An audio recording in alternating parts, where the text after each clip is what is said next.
This video will demonstrate the Estonian Cast On. The Estonian Cast On is a version of a longtail cast on, and so you will need to leave a long tail. And so I'm going to start with a slip knot. If you're used to doing your longtail cast on without a slip knot, you can certainly use that technique here as well. This cast on starts like a longtail cast on. So I have my tail toward me, my working yarn away from me. My fingers are going to go in the slingshot position, so they're going to dive underneath these two pieces of yarn and pull them back. And then I hold the yarn with my 3 fingers underneath. So in this slingshot position, what you'll notice, here is where it gets the name slingshot. But if you turn your hand, you will notice this X right here. And this X is what we are going to change on every other cast on stitch, and what makes the Estonian cast on different from a regular longtail cast on. So the first stitch is just like a longtail cast on. I'm going to take my needle underneath the yarn closest to me on my thumb and up through the hole. And then I'm going to rotate my hand, grab the index finger yarn closest to me from above or from right to left, and bring that back down through the hole.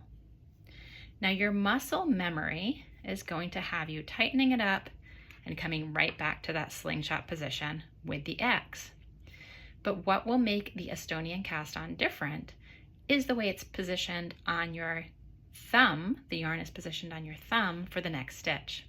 So drop it off your thumb and go in from underneath and open it up. So now the yarn has no X, the yarn on your thumb.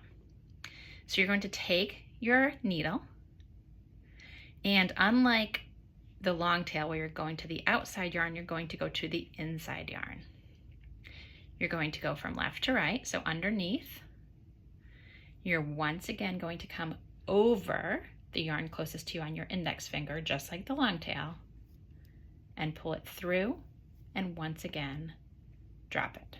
Now your muscle memory will have your hand going back to the slingshot position. And that is what you want, because that will be the next stitch, will be just like the long tail with the slingshot with the cross. Under the yarn closest to you, over the yarn closest to you, through the hole.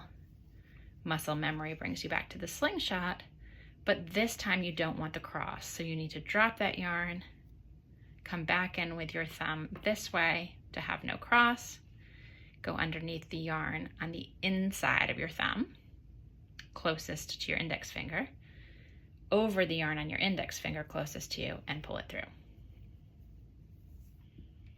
And what you'll see is that you have pairs of stitches forming, and that there's a little hug around the bottom of each pair. And so now I know that I'm once again in that long tail position, and I'm on my first stitch, so I am casting on long tail. I am opening up and casting on with an open thumb. Long tail, open.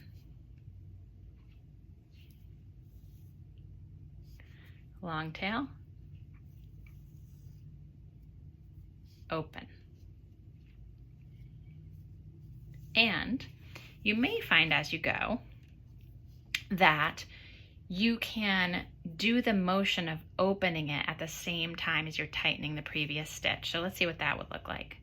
Here I have it crossed. I'm in the first of my pair, so it's just the long tail. And now what I might be able to do, if I'm getting used to this, is move my thumb now so that when I tighten it, it's already open when I come back. Different feel at first, so you have to see if you prefer moving it at the end or if you like to make it part of the stitch. I do find when you move it will make your tension a little bit different, so you probably want to be consistent once you determine which way you prefer.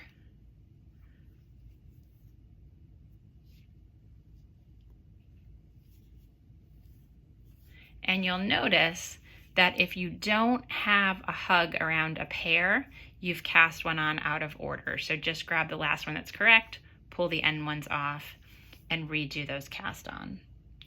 To show you what it looks like on a finished project, I have my mill trail mitts, and here it is in a darker yarn.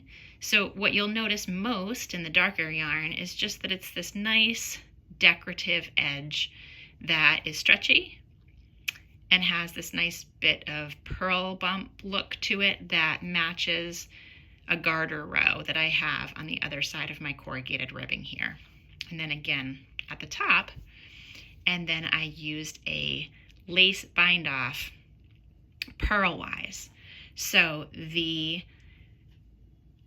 bind off I'm suggesting to match this cast on is a lace bind off purlwise. It's just one option though. As with anything, there are many options, and you'll see it looks different. Here, this is inverting the colors. And so here what I have is the cast on in this contrasting color. And so it's a little bit less subtle and a little bit more decorative. You can play around with color, cast on, bind off, and all kinds of techniques to have fun. So here, if you're going to join in the round, you want to cast on your total number of stitches. And in this case, I have my slip knot. So for joining in the round, I can make that my extra stitch if that's how I prefer to join in the round.